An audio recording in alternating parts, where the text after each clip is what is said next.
देखे stake holder की, तो सिंपली उसने बताया हुआ है कि if stake holder in an organization is a person या ग्रुप ऑफ पर्संस भी हो सकता है। देखें, एक पर्सन है वो इंडिविजुअल की कैपेसिटी में, वो कोई एक शख्स भी हो सकता है, और दूसरा वो कह रहा है ग्रुप ऑफ पर्संस भी हो सकता है, या वो कोई ऑर्गेनाइजेशन भी हो सकती है। तो ग्रुप ऑफ पर्सन और ऑर्गेनाइजेशन किस तरह से होगी, जरा इसमें कोई बताएं जरा आप। एक इंडिविजुअल का तो हमें पता चल गया, ऑर्गेनाइजेशन और ग्रुप कैसे हो सकता है?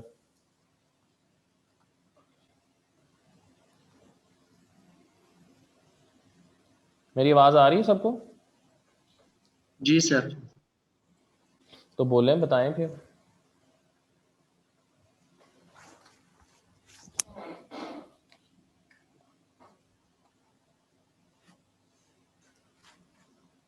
सर ऑर्गेनाइजेशन तो इस तरह कि अगर कोई गवर्नमेंट का इदारा है, अगर उसका कोई स्टेक अगर जुड़ा हो टैक्सेशन के हवाले से किसी और वजह से, तो बेटा उमैर, ये जरा बताइएगा सब्सिडीज किस तरह से हो सकती हैं? सब्सिडी कंपनी की बात कर रहे हैं आप?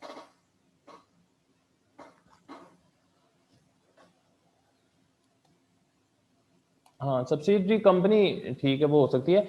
दूसरा, आपको याद होगा, देखें, आपने अक्सर फिल्मों में देखा होगा कि जब कोई बात विलन पे आने लगती है तो वो चार बंदे इकट्ठे करके ना तो सड़कों पे तमाशे लगवाने शुरू कर देते हैं, जिसको हम कहते हैं लॉबी ग्रुप्स। लॉबी को समझते हैं? लॉबी का कंसेप्ट है ना आपका? बेटा सारे क्यों यस म्यूट पे हैं? कुछ बोलें तो सही आगे से।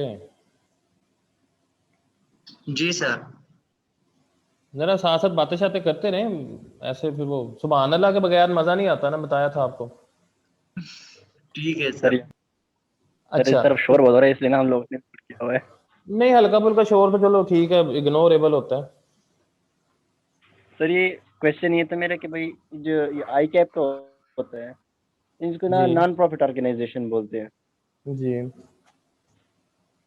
तो सर आई वो कैप जो जो है नॉन प्रॉफिट चैरिटीज वगैरह होती ऑर्गेनाइजेशन हैं,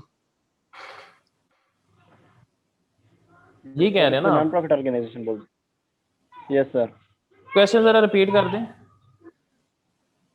सर जो आई कैप है वो तो नॉन प्रॉफिट ऑर्गेनाइजेशन है ना। जी ठीक है। तो सर वो जो नॉन प्रॉफिट ऑर्गेनाइजेशन में चैरिटीज देते हैं, तो ये तो हम्म, वो तो जीरो वो लेता है ना बंदे से, तो हमसे तो यहाँ पे वो लेते हैं सब्सक्रिप्शन चार्जेस। देखिए मेरी बात सुने, मैं आपको बताता हूँ। वो जो चैरिटी वाला कॉन्सेप्ट है ना, ठीक है, वो ये होता है कि वो जी आपको एक्सटर्नल फंडिंग आ रही है और वहां से वो कर रहे हैं। अब उस सिस्टम में आप ये देखें कि अगर आई कैप आपसे चार्ज करता है, तो आई कैप आपको स्कॉलरशिप्स भी तो ऑफर करता है, आपके डिफरेंट टाइप्स ऑफ फंड्स हैं वो भी तो बच्चों को मिल रहे होते हैं ना। अब उसमें वो जो फीस चार्ज की जाती है ना, वो ये इसलिए चार्ज नहीं की जाती कि आई कैप ने उसमें से प्रॉफिट कमाना है। वो फी चार्ज इसलिए की जाती है क्योंकि उसके अगेंस्ट आई कैप आपको सर्विसेज दे रहे हैं। आपको मैं एक चीज बताता हूँ, जैसे बोर्ड की फीस आप जमा करवाते थे, मैट्रिक में करवाई, इंटर में करवाई, तो वो सिर्फ ये नहीं है कि बोर्ड की फीस जो है ना वो बोर्ड ने ले लिया तो बोर्ड ने बड़ी अय्याशी कर ली है। आप उसमें देखिए आगे जहाँ पे उन्होंने सेंटर्स बुक करने हैं वहां पे पेमेंट होगी, जो लोग वहां पे निगरान होते हैं वहां पे पेमेंट होगी, पेपर चेकर्स हैं उनकी, पूरा एक निज़ाम होता है ना। तो आगे जो बंदे आपके साथ अटैच होते हैं उन्हें तो पैसे चाहिए ना। अब आई कैप के अंदर जो लोग काम कर रहे हैं वो सैलरीज तो ले रहे हैं ना, ठीक है, तो वो उस उन चीजों के अगेंस्ट तो वो आपको सर्विसेज ऑफर कर रहे हैं। समझे बात को? ठीक है। अच्छा, जी दूसरी जो जी। चीज है ना, मेन चीज जो है बेसिकली हम इसमें ये देखते हैं कि किसी भी ऑर्गेनाइजेशन की जो इनकॉर्पोरेशन है वो किन बुनियादों पे है। इनकॉर्पोरेशन का मतलब कि उसकी जो रजिस्ट्रेशन वगैरह हुई है वो किन टर्म्स पे हुई है। तो अगर आप अपने आप को एज ए क्या कहते हैं नॉन प्रॉफिट ऑर्गेनाइजेशन आप रजिस्टर करवा के काम कर रहे हैं, ठीक है, तो सबसे बड़ी जो चीज होती है वो आपको टैक्स की एग्जम्पशन मिल जाती है उसमें, ठीक है, क्योंकि फितरतन फितरतन आप बुनियादी तौर पे आप नॉन फॉर प्रॉफिट ऑर्गेनाइजेशन चला रहे हैं, तो जब आप प्रॉफिट नहीं अर्न कर रहे तो आपने टैक्स कहाँ से देना है। तो इस तरह के मामला होते हैं। तो समझ आ गई आपको मेरी बात की? जी सर भाई। ओके। तो stake holder is an organization is a person in an organization is a person, person भी हो सकता है, वो ग्रुप ऑफ पर्सन भी हो सकते हैं, और बजाते खुद ऑर्गेनाइजेशन भी हो सकती है। अब हम यहाँ पे एग्जांपल ले लेते हैं आपकी गवर्नमेंट, ठीक है, गवर्नमेंट की हम एग्जांपल ले लेते हैं। तो गवर्नमेंट क्या है? गवर्नमेंट भी बजाते हुए एक ऑर्गेनाइजेशन है। अब एक ऑर्गेनाइजेशन जो गवर्नमेंट है वो स्टेक होल्डर होगी किसी भी दूसरी ऑर्गेनाइजेशन के लिए। क्यों? क्योंकि वहां से उसने अपना रेवेन्यू जनरेट करना है, उसने वहां से टैक्सेस की शक्ल में वहां से इनकम अपनी उसने जनरेट करनी होती है। तो ऑर्गेनाइजेशन टू ऑर्गेनाइजेशन भी क्या हो सकते हैं? स्टेक होल्डर हो सकते हैं। अच्छा, फॉर एग्जाम्पल आपको मैं एक और एग्जाम्पल देता हूँ। जैसे आपको पता है सीए में बच्चा आता है इंटरमीडिएट के बाद, ठीक है, तो बहुत सारे इदारे ऐसे करते हैं कि जो इंटरमीडिएट जहाँ जहाँ पे हो रहा है, ठीक है, उनके साथ मतलब वो थोड़ी कोलैबोरेशन में आ जाते हैं और कहते हैं ठीक है जी आप हमें स्टूडेंट्स रेफर कीजिएगा। तो इस तरह की मतलब, तो वो भी क्या है, एक ऑर्गेनाइजेशन और दूसरी ऑर्गेनाइजेशन वो दोनों चूंकि कोलैबोरेशन में आ गई तो दोनों एक दूसरे के लिए क्या हो जाएंगी, वो एक दूसरे की स्टेक होल्डर हो जाएंगी। ठीक है। अच्छा, अब यहाँ पे उन्होंने क्या पैरामीटर्स हमें दिए हैं स्टेक के लिए? Number 1 has an interest in what organization does. तो ये पॉइंट हो गया उन एक्टिविटीज से रिलेटेड कि जो वो एक्टिविटीज परफॉर्म कर रही है, जो फंक्शनैलिटीज परफॉर्म हो रही है वहां पे, उस एक्टिविटीज में उसका इंटरेस्ट होना चाहिए। नंबर सेकंड इज के who is influenced by the decisions और actions of the organisation. Who is influenced by, जो ऑर्गेनाइजेशन के डिसीजन से या एक्शन से इन्फ्लुएंस होता है। फॉर एग्जाम्पल, ये लॉकडाउन की सिचुएशन है तो ऑर्गेनाइजेशन में ये डिसीजन ले लिया गया कि जी 50% एम्प्लॉइज हम रिडंडेंट कर देते हैं, बंदे हम निकाल देते हैं। तो डिसीजन किसका था? ऑर्गेनाइजेशन का। वो उसमें एक्शन भी आ गया कि ठीक है जी निकाल दिए। अब वो जो डिसीजन क्या है, वो इन्फ्लुएंस हो रहा है उन एम्प्लॉइज पे या नहीं हो रहा? हो रहा है। हो रहा है जी सर। सर, हो रहा है। डायरेक्टली हो रहा है। तो उस डिसीजन का इन्फ्लुएंस आ गया ना उस अमले पे, ठीक है। तो जहां पे इन्फ्लुएंस आ रहा है, इट मींस कि वो स्टेक होल्डर है। गवर्नमेंट का इन्फ्लुएंस है इदारों पे, गवर्नमेंट ने डिसीजन लिया, इदारे बंद हो गए, गवर्नमेंट का इन्फ्लुएंस आ गया, हम लोग स्टेक होल्डर्स हैं। ठीक है,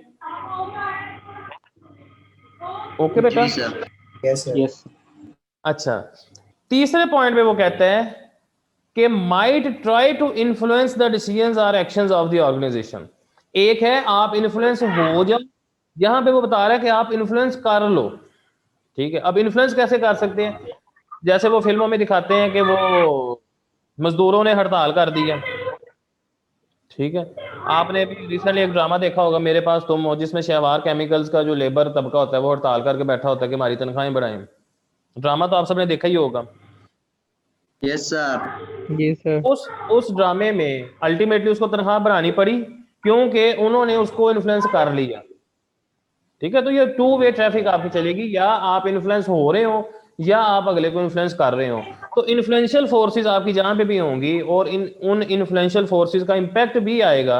अगर दूसरे लोग उससे असरअंदाज भी हो रहे हैं तो वो आपके एक स्टेक होल्डर की डेफिनेशन पे वो चीजें पूरी उतरती हैं।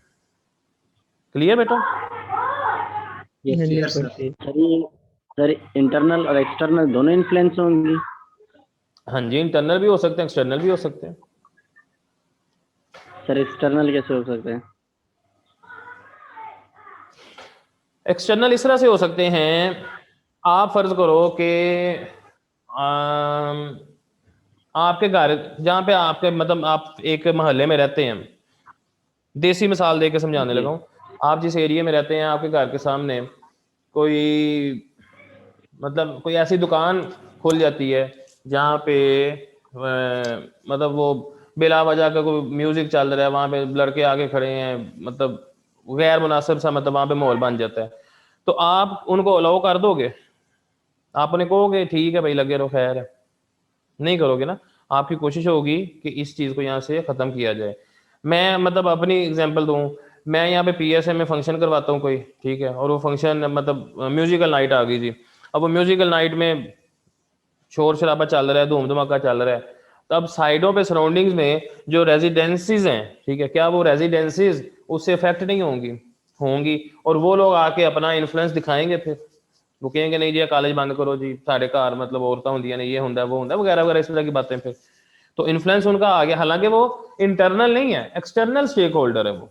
ठीक है। और इसी तरह मैं आपको अगर एग्जांपल दूं तो किसी भी इदारे के लिए अगर आप गवर्नमेंट की एग्जांपल ले लें, ठीक है, वो पहले वाली एग्जांपल देके मैंने आपको उसकी एक बेसिक समझाई है। अब आपको मैं ऑर्गेनाइजेशनल लेवल पे आके बताता हूँ कि गवर्नमेंट आपकी इंटरनल है या एक्सटर्नल है? सर एक्सटर्नल है। एक्सटर्नल। इंटरनल है। ठीक है, और गवर्नमेंट के डिसीजंस का इन्फ्लुएंस होता है। जी अच्छा, आपको याद होगा कुछ अर्सा पहले लाहौर में जो है हाल रोड है, हाल रोड की जो बिजनेस जो ताजरान बरादरी है, उन्होंने कोई धरने शरने दे के हड़ताले शड़ताले दे के तो कुछ टैक्सेस के वाले से उन्होंने डिसीजन रिवर्स करवा लिए थे। गवर्नमेंट की तरफ से टैक्सेस इंपोज किए गए, वहां पे हड़तालें शुरू हो गई। अब जब हड़तालें हुई, ठीक है, तो वो उनकी भी एक ऑर्गेनाइजेशन है ना, वो ताजरान की जो एक वो बनी हुई है अपनी कम्युनिटी या यूनियन जो है, कमेटी कह लें, तो वो भी एक ऑर्गेनाइजेशन है, रजिस्टर्ड ऑर्गेनाइजेशन होती है वो। तो उन्होंने क्या किया, उन्होंने अपना इन्फ्लुएंस शो कर दिया गवर्नमेंट पे। अब गवर्नमेंट के लिए वो एक्सटर्नल है, उनके लिए गवर्नमेंट एक्सटर्नल है, लेकिन डिसीजंस की वजह से क्या हुआ, डिसीजन गवर्नमेंट को चेंज करने पड़े तो उनका इन्फ्लुएंस आ गया गवर्नमेंट पे। और अगर गवर्नमेंट के किसी डिसीजन को उन्होंने फॉलो करना है तो गवर्नमेंट का इन्फ्लुएंस आ गया उन पे। तो हैं दोनों एक्सटर्नल पार्टीज है। ठीक है। ओके, जी सर ठीक है, इंटरनल एक्सटर्नल का आपको पता चल गया। ठीक है, इंटरनल और जिस तरह आप लोगों ने कम्युनिकेशन में पढ़ा था, internal communication, external communication, likewise आपकी स्टेक होल्डर्स भी कुछ इंटरनल होंगे और कुछ आपके एक्सटर्नल होंगे। अच्छा, एक चीज मैं आपको बता दूं, अब ये हमें एक चीज हम ये देखें कि ये हमें क्यों पढ़ाया जा रहा है। ठीक है, कोई भी टॉपिक हो ना तो आपने अपने आप से ये जरूर क्वेश्चन करना है कि ये चीज अगर हम पढ़ रहे हैं तो ये क्यों पढ़ रहे हैं हम। तो मैंने आपको कल भी बताया था कि इट्स अबाउट बिजनेस मैनेजमेंट। जब आपने कारोबार को मैनेज करना है ना बेटा, तो वहां पे कुछ लोग आपके इंटरनली भी इन्वॉल्व होंगे और कुछ लोग आपके साथ एक्सटर्नली इन्वॉल्व होंगे। ठीक है, अब स्टेक होल्डर को पढ़ना क्यों जरूरी है, आप में से कोई बच्चा क्वेश्चन इसकी जवाब दे सकता है इस बात का। स्टेक होल्डर्स को पढ़ना क्यों जरूरी है यहाँ पर। ताकि डिसीजन ऐसे कर सकें ताकि उन स्टेक होल्डर्स को इंटरेस्ट कायम रख सकें इसमें। देखें, ऑर्गेनाइजेशन में काम करने वाला हर बंदा जो ऑर्गेनाइजेशन में काम कर रहा है ना, वो किसी ना किसी स्टेक की वजह से कर रहा है। उसका कोई ना कोई स्टेक, उसका कोई ना कोई इंटरेस्ट आपसे वाबस्ता है। सीधी सी बात है ना, समझ आ रही है आपको। Yes sir. मतलब आप देखें, आप कल आर्टिकल्स के लिए आप जाएंगे, ठीक है, तो आप क्यों जाएंगे, क्योंकि आपका स्टेक है वहां पे। भैया आपने आर्टिकल्स ना किए तो आपकी सर्टिफिकेशन कंप्लीट नहीं होती। कोई बंदा मेरे पास आके पढ़ा रहा है, कोई बंदा मेरे पास यहाँ पे जॉब कर रहा है, तो वो क्यों कर रहा है, वो इसलिए तो नहीं कर रहा कि मुगल साहब कोई बात नहीं, आपने इदारा नया बनाया है तो हम फ्री काम कर लेते हैं, चलिए हमारी तरफ से कंट्रीब्यूशन हो जाएगा, क्या याद करेंगे। ऐसा तो नहीं होगा ना। नहीं सर। या आप में से कोई ऐसा बच्चा हो कि सर कोई बात नहीं, खैर है, सारे बच्चों से फीस लेते हैं, मेरे से ना लेंगे तो क्या फर्क पड़ेगा, और ऐसा कभी भी नहीं होगा। ठीक है ना। तो स्टेक देखें, मजाक के अलावा चलिए अगर हम देखें ना इस चीज को, आप इस टाइम मेरे साथ मौजूद हैं क्योंकि आपका स्टेक इन्वॉल्व है। मैं आपके साथ इस टाइम कम्युनिकेट कर रहा हूं, क्यों, क्योंकि मेरा भी स्टेक इन्वॉल्व है। तो स्टेक को समझना इसलिए जरूरी है कि हमने जब बिजनेस को मैनेज करना है तो उस मैनेजमेंट में बहुत सारे फैक्टर्स आएंगे, बहुत सारे स्टेक होल्डर्स आएंगे, और अगर हम उन स्टेक होल्डर्स के स्टेक्स को आइडेंटिफाई कर लें और आइडेंटिफाई करने के बाद उनके स्टेक्स को मद्देनजर रखते हुए हम डिसीजन लेंगे तो हमारी डिसीजन मेकिंग इफेक्टिव होगी।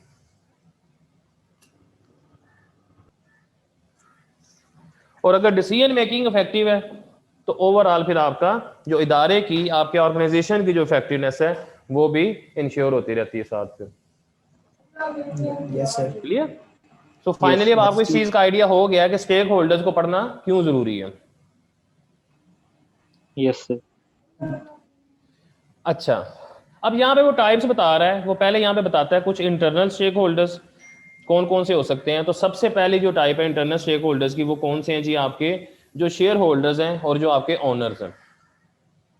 ठीक है जी, नंबर 1 क्या है, शेयर होल्डर्स और owners.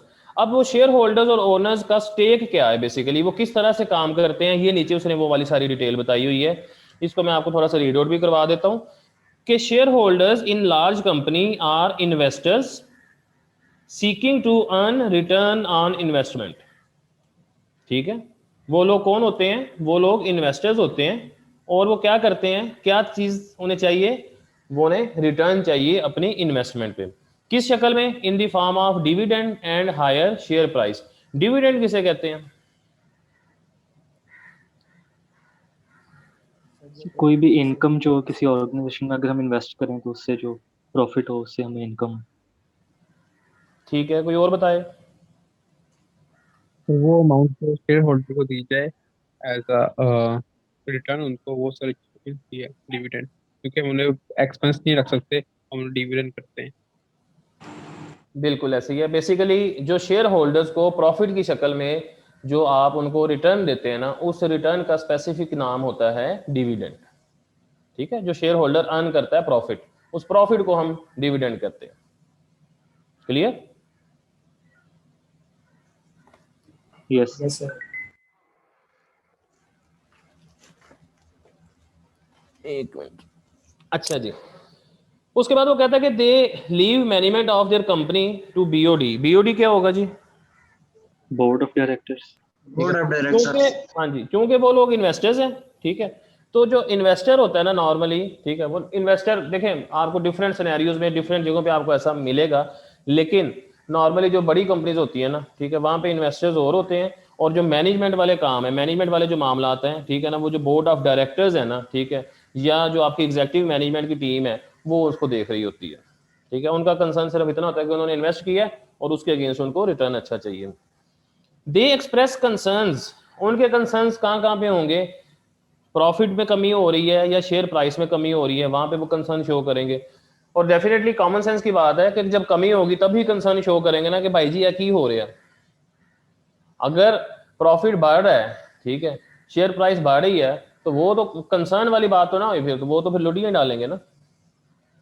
Yes. Lower dividend payments, अब ओवरऑल जब शेयर की प्राइस डाउन होगी तो डिविडेंड भी उस हिसाब से कम होगा आपका, इंटर रिलेटेड चीज़ें। और फिर उसके बाद हाई रिस्क इन्वेस्टमेंट प्रपोजल, अगर कोई ऐसी प्रपोजल आ जाती है जिसमें ऐसी इन्वेस्टमेंट की प्रपोजल है जिसमें रिस्क ज़्यादा इन्वॉल्व है, ठीक है, तो वहाँ पे भी वो अपना कंसर्न शो करेंगे कि चूंकि रिस्क इन्वॉल्व है तो might be they go for that decision और नॉट। और टेक ओवर बिड फॉर या फ्रॉम अनदर कंपनी, को बिडिंग वगैरह होती है जहाँ पे कोई कंपनी को टेक ओवर करना है या इस तरह के जो मामला है, वहां पे जाके उनके कंसर्न होंगे। When share holders feel that their interest are threatened they actively involve in the company, जब उनको ये लगे कि जो उनके इंटरेस्ट हैं, जो उनका स्टेक है, ठीक है, उसको कोई थ्रेट है, तो फिर वो अपनी एक्टिव इन्वॉल्वमेंट शो करते हैं। अब वो थ्रेट किस तरह से हो सकता है, बताए कोई बच्चा? सर ये पिछली पॉइंट की समझ नहीं आई sir. Take over bid from another company. आप एक ऑर्गेनाइजेशन चला रहे हो और वो ऑर्गेनाइजेशन चलाते चलाते आपको पता चलता है कि कोई एक और ऑर्गेनाइजेशन है जिसके मामला ठीक नहीं जा रहे, और आप चाहते हैं कि हम उसको टेक ओवर कर लें, हम उनका जो बनता है हम उनको पे करें और हम उस ऑर्गेनाइजेशन को टेक ओवर कर लें। तो जो इस तरह के मामला तो होंगे वो फिर, क्योंकि इन्वेस्टर्स वो हैं, ठीक है, हाई लेवल पे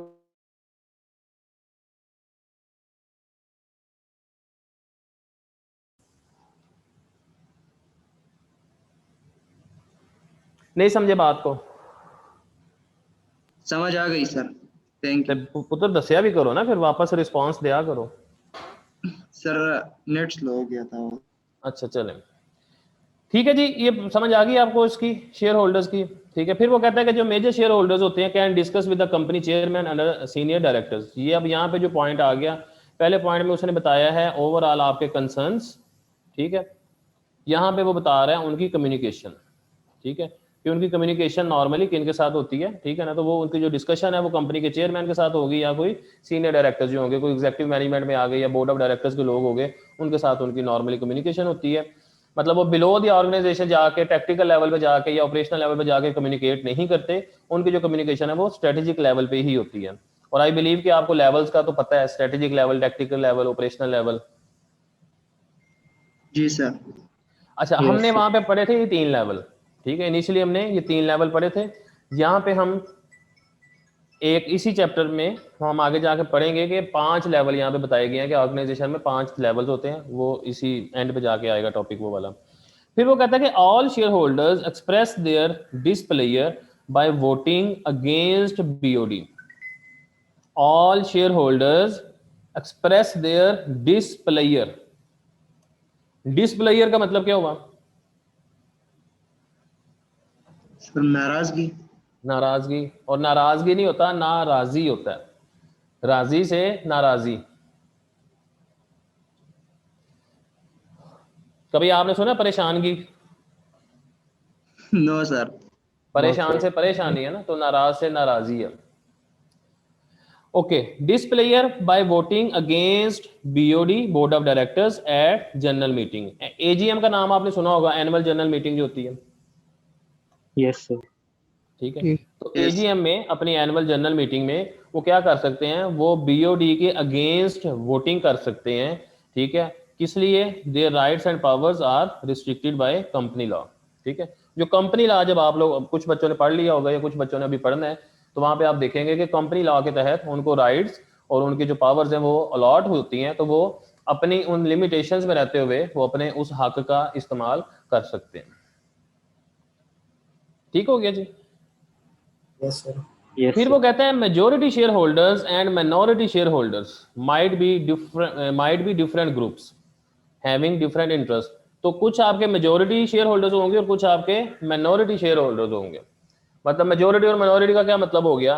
फॉर एग्जांपल, अगर हम परसेंटेज में देखें तो 2 बंदे हैं जिनका 25% का शेयर है, ठीक है, और 5 बंदे ऐसे हैं जिनका 10% का शेयर है। तो मेजोरिटी शेयर होल्डर्स कौन से होंगे? जिनका 25% शेयर है। 25 वाले, ठीक है, और माइनॉरिटी, ठीक है। ये मेजर और माइनर है ना, ठीक है, मेजर शेयर और माइनर शेयर, मेजर से मेजॉरिटी और माइनर से माइनॉरिटी। और वो डिफरेंस किस चीज की बेस पे है? ठीक है, उनके इंटरेस्ट की बेस पे। जाहिर बात है, जिसका जितना बीच में स्टेक होगा उसके मुताबिक ही उसका इंटरेस्ट होगा ना, उसका लेवल ऑफ कंसर्न उतना ही होगा। अब एक ऑफिस बॉय है किसी ऑर्गेनाइजेशन में, वो स्टेक होल्डर तो है, शेयर होल्डर की बात नहीं कर रहा, स्टेक होल्डर तो है, लेकिन उसी ऑर्गेनाइजेशन का जो शेयर होल्डर होगा, क्या दोनों के कंसर्न सेम हो सकते हैं? No sir. नहीं हो सकते, दोनों की थिंकिंग डिफरेंट है, सारा कुछ डिफरेंट होगा। तो वो किस चीज पे बेस करेंगी चीजें? वो आपके इंटरेस्ट पे बेस करेंगी, with what interest you are going through the organisation. Okay जी। फिर इसके बाद शेयर होल्डर्स के बाद आ जाते हैं आपके एग्जीक्यूटिव डायरेक्टर्स, जिनको ईडीज कहा जाता है, और आपके मैनेजर्स। अच्छा, कुछ हैं ईडीज और कुछ होते हैं एनईडीज, ईडीज और एनईडीज, ठीक है। ईडीज हो गए एग्जीक्यूटिव डायरेक्टर और एनईडीज हो गए आपके नॉन एग्जीक्यूटिव डायरेक्टर्स। अब वो क्या होते हैं आगे हम डिटेल में पढ़ते हैं। वो कहते हैं board of directors consist of EDs and NEDs. जो बोर्ड ऑफ डायरेक्टर है ना, उसमें कुछ आपके एग्जीक्यूटिव डायरेक्टर्स होंगे और कुछ आपके एनईडीज होंगे। EDs are usually full time employees of the company. जो एग्जीक्यूटिव डायरेक्टर्स है ना, ठीक है, वो नॉर्मली क्या, फुल टाइम एम्प्लॉई होते हैं उस कंपनी के, ठीक है। उन्हें फुल टाइम उनके कंसर्न्स होते हैं और वहां पे प्रॉपर टाइम अपना देते हैं, and are involve in the management of the company, और वो कंपनी के मैनेजमेंट में भी इन्वॉल्व होते हैं। Their interest are similar to that of senior executives, ठीक है। ईडीज की बात हो रही है, ईडीज के जो कंसर्न्स हैं वो सीनियर एग्जीक्यूटिव्स के कंसर्न की तरह ही होते हैं, who are not on BOD. वो लोग जो बोर्ड ऑफ डायरेक्टर में नहीं है, सीनियर एग्जीक्यूटिव्स। अब सीनियर एग्जीक्यूटिव में क्या हो सकता है? आपकी कंपनी का कोई फॉर एग्जांपल क्या कहेंगे, कोई सीनियर मैनेजर है, सीनियर मैनेजर है, लेकिन वो बीओडी की टीम में शामिल नहीं है, वो बोर्ड ऑफ डायरेक्टर्स में शामिल नहीं है। तो वो चूंकि सीनियर मेंबर है आपका, तो उसके इंटरेस्ट बोर्ड ऑफ डायरेक्टर्स के इंटरेस्ट के मुताबिक ही होंगे, मतलब तकरीबन मिलते जुलते ही होंगे।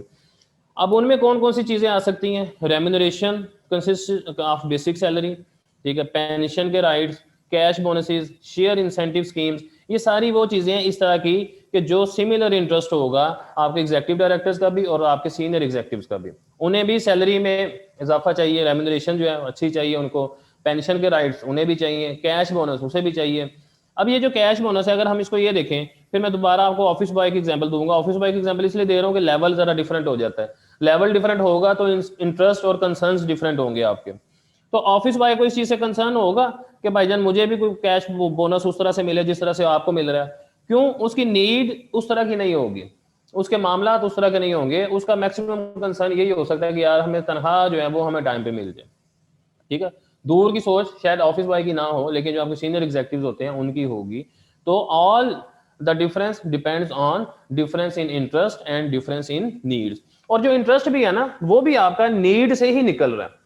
जैसी नीड होगी ना आपकी वैसा ही आपका इंटरेस्ट होगा। लास्ट टाइम इधर हमने कॉलेज में एक वो फंक्शन टाइप कुछ किया था हमने, कैरियर डे के नाम से, ठीक है, जिसमें बच्चों ने मतलब कुछ हमारे जो चार्टर्ड अकाउंटेंट्स हैं जो हमारी टीम में, उनसे बच्चों ने कुछ क्वेश्चंस किए और वो सारा कुछ।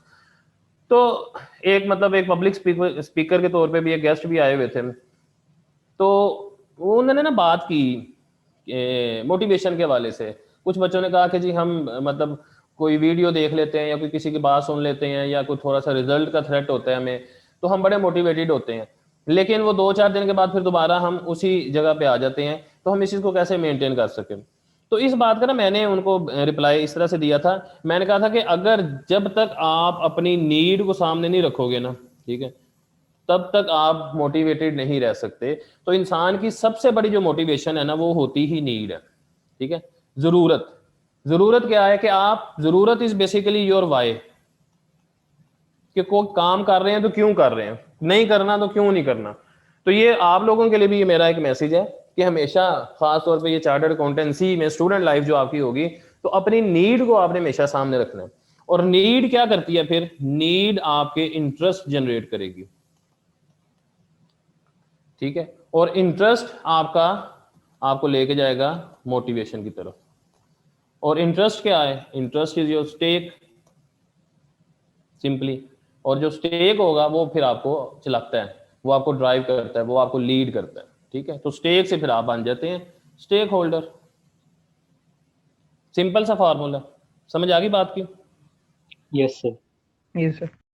फिर उसके बाद वो बात करता है जी पावर और स्टेटस की, कैरियर प्रोस्पेक्ट्स। देखें, हर बंदे को अपने कैरियर में ग्रोथ चाहिए, ठीक है। हर बंदा, जब हमारे साथ भी, जब स्टार्ट में चार्टर्ड अकाउंटेंट्स वगैरह हमारे साथ जब अटैच हुए, तो उन्होंने भी यही पूछा बाकायदा मेरे से, उन्होंने क्वेश्चन किया कि मतलब ठीक है अभी एक स्टार्ट है, तो आप हमें बताएं कि आप आने वाले सालों में 2 साल 3 साल 5 साल में आप क्या मतलब देखते हैं कि हम किस जगह पे होंगे, ठीक है। तो इसी तरह आप लोग अगर सीए कर रहे हैं तो क्यों कर रहे हैं? कैरियर के लिए कर रहे हैं ना भाई, ठीक है। हम लोग अगर सर्विसेज दे रहे हैं तो क्यों कर रहे हैं? हमारा भी कैरियर इन्वॉल्व है, ठीक है। तो ये अब वो बोर्ड ऑफ डायरेक्टर्स हो या सीनियर एग्जीक्यूटिव्स हो, कैरियर दोनों को ये अजीज है। फिर उसके साथ साथ आपकी जॉब सिक्योरिटी आ जाती है, और जॉब सिक्योरिटी के साथ साथ आपकी रेपुटेशन, ठीक है। रेपुटेशन को मैं अगर यहाँ पे आपके अंडरस्टैंडिंग के लिए गुडविल लिख दूं, ठीक है, तो गुडविल है इदारे की। आप सब चाहते हैं ना कि आपकी अच्छी जगह से आर्टिकल्स हों? जी सर। जी सर। क्यों अच्छी जगह से आर्टिकल करना चाहते हैं? ओके, गुडविल अच्छी। हाँ, आपकी देखें ना, अल्टीमेटली अगर इदारा अच्छा है, इदारे की गुडविल अच्छी है और आप वहां पे काम करते हैं, तो अल्टीमेटली उसका इंपैक्ट आपकी रेपुटेशन पे, आपकी गुडविल पे, आपके कैरियर पे सीधा सीधा उसका इंपैक्ट आएगा वहां पे, ठीक है जी। सर ये ऊपर लाइन में लिखे है कि sir board of director consist of executive directors and non executive director, non executive sir जो है। जी जी, एग्जीक्यूटिव डायरेक्टर्स भी हो सकते हैं, नॉन एग्जीक्यूटिव डायरेक्टर्स भी हो सकते हैं। ठीक हो आपका गया क्वेश्चन क्या है इसमें? सर। ये दोनों बोर्ड ऑफ डायरेक्टर्स इनकी हाँ जी, का हो हिस्सा सकते हैं, हो सकते हैं। उसकी देखो, मैं उसकी आपको एक बताता हूँ। आप जब आप ये चीज़ें पढ़ेंगे ना, जब आप प्रैक्टिकल लाइफ में आएंगे ना, तो बहुत सारे ऑर्गेनाइजेशंस में ऐसे होता है कि वहाँ पे ऑर्गेनाइजेशन की कोशिश होती है कि जो BODs है ना, ठीक है, बोर्ड ऑफ डायरेक्टर्स हैं, उन बोर्ड ऑफ डायरेक्टर्स में कोई बड़े नाम शामिल हों, ठीक है। अब फॉर एग्जांपल जैद एक क्वालिफाइड, कामयाब, सक्सेसफुल और मशहूर चार्टर्ड अकाउंटेंट है, ठीक है। अगर उस जैद का नाम, ठीक है, जैद खान का नाम किसी ऑर्गेनाइजेशन के बोर्ड ऑफ डायरेक्टर्स में होगा, तो क्या उसके नाम का इम्पैक्ट नहीं आएगा? आएगा सर। अच्छा, अब जरूरी तो नहीं कि जो आप आपका वो नाम दे रहे हैं तो आपको कि ठीक है मैं अपने सारे काम छोड़ देता हूं, तो मैं एक्टिवली एक मतलब बोर्ड ऑफ डायरेक्टर का हिस्सा बन के तो मैं आपकी ऑर्गेनाइजेशन में सर्व करना शुरू कर दूं, मेरी अपनी फर्म बंद होती है तो हो जाए, मेरा अपना क्लाइंट टूटता है तो टूट जाए। नो सर, ऐसा नहीं हो सकता। ऐसा नहीं हो सकता। तो उसका फिर क्या करेंगे? आप कहेंगे ठीक है जी आप लोग मेरा नाम दे दें वहां पे, ठीक है, क्योंकि चार्टर्ड अकाउंटेंट होते सारे सियाने ही हैं, ठीक है, माफी तो किसी को मिलती नहीं है। तो वो कहेंगे कि आप मुझे बता दें कि मुझे क्या मिलेगा, तो आप किस उनके साथ कुछ मामला आपके कोई फाइनेंशियल टर्म्स में कोई टाइमिंग के वाले से तय पा जाएंगे, और जहां पे जरूरत पड़ा करेगी कोई साइन वगैरह करने के लिए, कोई डेलीगेशन आ गया वहां पे मुलाकात करनी है, तो कभी कभार आके आप अपना वहां पे चेहरा दिखा दिया करेंगे, बाकी आप एक नॉन एग्जीक्यूटिव डायरेक्टर के तौर पे काम करेंगे। ठीक हो गया सर, अभी समझ आ गई। अगर नहीं आई तो मैं समझा के छोड़ूंगा, टेंशन नहीं लेनी। नहीं सर, समझ आ गई। ओके,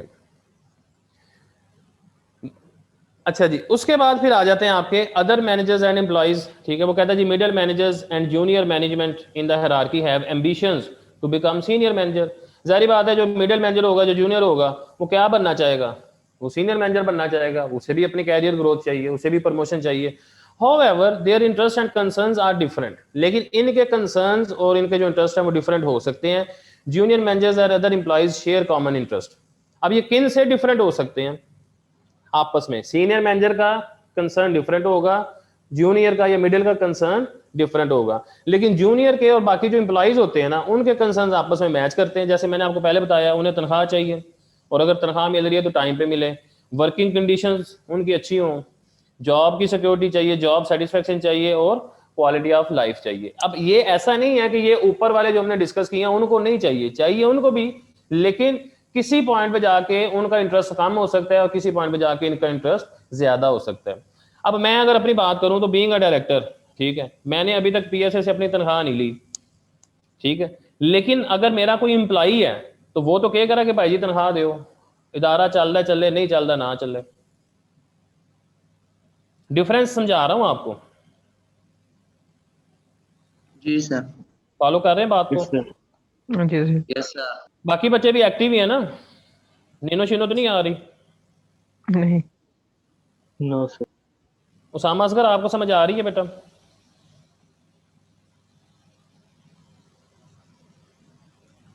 जी सर।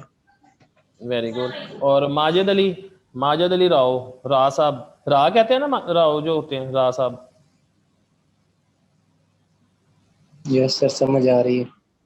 रा साहब कहते हैं? रा, नहीं सर, वो ही कहते हैं सर। राव कहते हैं। राव और रा डिफरेंट होते हैं? यस सर, रा को, रा जो होते हैं वो क्या होते हैं? वो भी होते इंसान ही। जबरदस्त।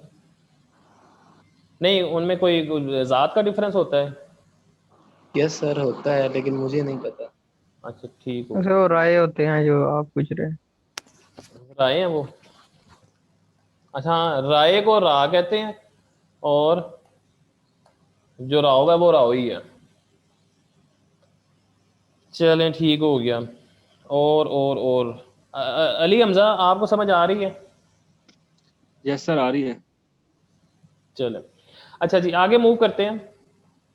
ये कुछ इंटरनल स्टेक होल्डर्स की बात हो रही थी, अब वो बात करते हैं आपके साथ एक्सटर्नल स्टेक होल्डर्स की। इंटरनल स्टेक होल्डर्स में एनईडीज चूंकि डॉक्यूमेंटेशन में मौजूद है, ठीक है, इसलिए वो इंटरनल में भी उनका थोड़ा बहुत किरदार है, और एक्सटर्नल में इस तरह से है चूंकि वो फुल टाइम एम्प्लॉय नहीं है वहां के, वो 24 घंटे अपनी सर्विस वहां पे नहीं दे रहे, ठीक है। ये आगे हम पढ़ते हैं, आपको समझ आ जाती है। वो कहते हैं even being members of BOD they are not full time employ, they bring experience and knowledge.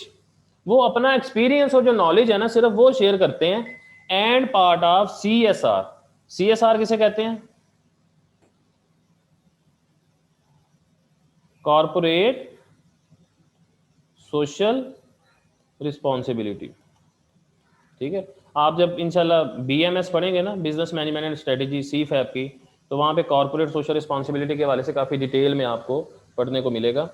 तो सीएसआर होता है कॉर्पोरेट सोशल रिस्पॉन्सिबिलिटी। अब सोशल रिस्पॉन्सिबिलिटी क्या हो सकती है? ठीक है, कि आपके एक आप पे एक इदारा डिपेंड कर रहा है, ठीक है, तो आपको अपनी वहाँ पे रिस्पॉन्सिबिलिटी देनी है कि आप अपना दी बेस्ट नॉलेज और दी बेस्ट एक्सपीरियंस और दी बेस्ट डिसीजंस आप दें जो आपकी अक्लो फहम के मुताबिक है। मतलब उसमें ऐसे नहीं है कि आप मतलब अपना जो मैक्सिमम इनपुट जहाँ पे रिक्वायर्ड है वहाँ पे आप ना दें। तो वो क्या करते हैं, वो अपने एक्सपीरियंस, अपने नॉलेज और एक कॉर्पोरेट सोशल रिस्पॉन्सिबिलिटी को वो वहाँ पे निभाते हैं। And their interest are different from that of active management as their interest include. इनके जो इंटरेस्ट है ना वो डिफरेंट होंगे, किन से? जो आपके एक्टिव मेंबर्स हैं। और उसमें क्या क्या हो सकता है? क्यों?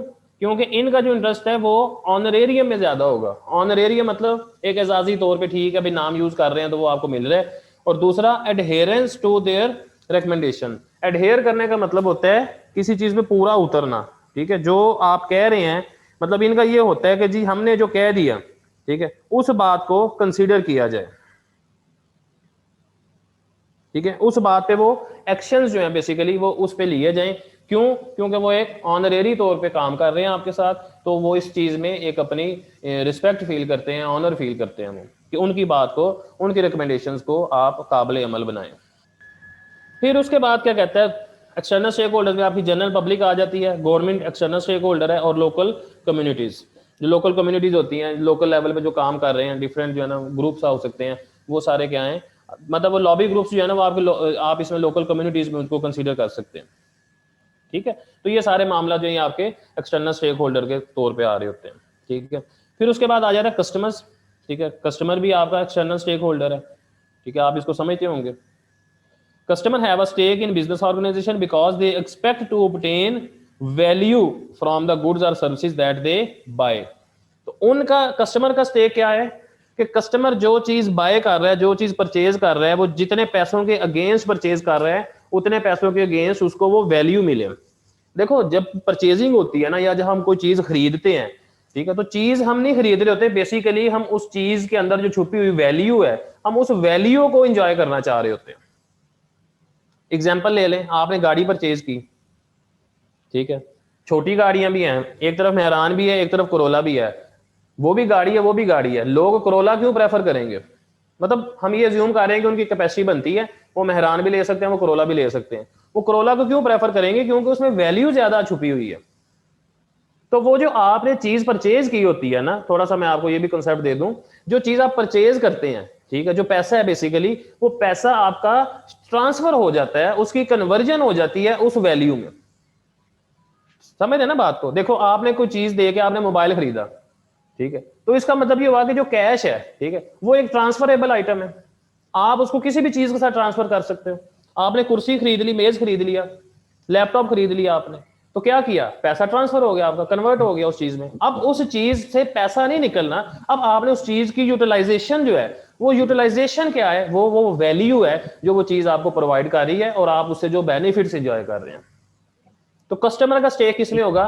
वैल्यू में होगा। Yes sir. समझ आ गई बेटा? जी जी सर। सर। बोर तो नहीं होते आप लोग? No sir. No sir. अगर कभी ऐसा फील हो ना तो मुझे बता देना है आपने। ठीक हो गया सर। अच्छा जी,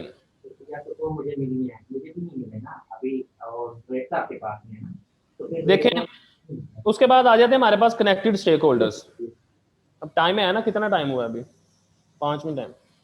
connected stakeholders, connected stakeholder कौन से होते हैं? वो कहते हैं जी ऐसे स्टेक होल्डर्स जो डिसीजन मेकर नहीं है, वो आपके परमानेंट या फुल टाइम आपके इंफ्रास्ट्रक्चर का हिस्सा नहीं है, ठीक है, लेकिन मतलब ये दोनों जो पॉइंट्स हैं, ये दोनों पॉइंट्स ना वाले हैं और ये पॉइंट हाँ वाला है, लेकिन वो इन्फ्लुएंशियल बहुत होते हैं आपके फ्यूचर को शेप आउट करने में और आपके डिसीजन मेकिंग में। ठीक है, और ये कौन लोग हो सकते हैं? ये आपके कस्टमर्स हो सकते हैं, ये आपके नॉन एग्जीक्यूटिव डायरेक्टर्स हो सकते हैं। अब देखना, नॉन एग्जीक्यूटिव डायरेक्टर की अगर मैं आपको एग्जांपल दूं, इन केस वो बंदा इस बात को लीक आउट कर देता है कि जी ये काम हो रहा है, ठीक है, तो उसका इन्फ्लुएंस आएगा ना पीएसए पे। जी सर। यस सर आएगा। तो इन्फ्लुएंशियल हो गया ना, वो डिसीजन मेकर नहीं है, वो परमानेंट एम्प्लॉय नहीं है, लेकिन इन्फ्लुएंशियल जरूर है ऑर्गेनाइजेशन को लेकर। आपका की कस्टमर है, कस्टमर आपका स्विच कर जाए, जी सर। कस्टमर स्विच कर जाएगा, कस्टमर इन्फ्लुएंस कर गया आपके ऑर्गेनाइजेशन पे। आपका सप्लायर, आप जहां से सप्लाई ले रहे हैं, वो कहते हैं जी मैं नहीं लेंदा, मैं नहीं देंदा माल, ले लो जिथों मिल रहा है उथों ले लो तुसी, ठीक है। आपको जहां से जो आपका सप्लायर है वो आपको सप्लाई रोक दे, वो उसका इन्फ्लुएंस आएगा उस पर। ठीक हो गया। फिर उसके बाद आपके रिटेलर्स और आपके डिस्ट्रीब्यूटर्स। क्लियर बेटा? ये हो गया आपके कनेक्टेड स्टेक होल्डर्स। और जो मेन स्टेक होल्डर्स हैं वो बताता है, वो आपके बोर्ड ऑफ डायरेक्टर्स हो सकते हैं, वो आपके सीनियर एग्जीक्यूटिव हो सकते हैं, ठीक है, और एक्सेप्शनल केसेस में आपके मेजर शेयर होल्डर्स भी हो सकते हैं। इसको आपने जरा रीरूट कर लेना है, ठीक है। तो आज के दिन के लिए हमारा ये यहाँ पे क्लोज हो रहा है। ओके बेटा? जी सर। नेक्स्ट जी, टॉपिक में इंशाल्लाह पढ़ेंगे कि जो हमारे स्टेक होल्डर्स होते हैं उन स्टेक होल्डर्स के पास वो पावर कहाँ से आती है, किस चीज की उनके पास पावर होती है जिसकी बेस पे वो अपना इन्फ्लुएंस शो कर सकते हैं किसी भी ऑर्गेनाइजेशन पे। Sources of power stakeholders की। अब आपको ग्रुप में एक क्वेश्चन आएगा, ठीक है, ये स्टेक होल्डर्स के हवाले से ही, उस क्वेश्चन को आपने अटेम्प्ट करने की कोशिश करनी है, ठीक है सर। ठीक है, तो क्लियर में वो क्वेश्चन आ जाएगा। ओके बेटा, जी सर। Okay sir. ओके बेटा, अपना बहुत सारा ख्याल रखिएगा और कोशिश किया करें कि रोज किसी ना किसी के लिए कोई ना कोई आसानी जरूर पैदा करें। आप दूसरों के लिए आसानी पैदा करें, अल्लाह ताला आपके लिए करेगा। इंशाल्लाह। ओके बेटा, अल्लाह हाफिज। अल्लाह हाफिज सर।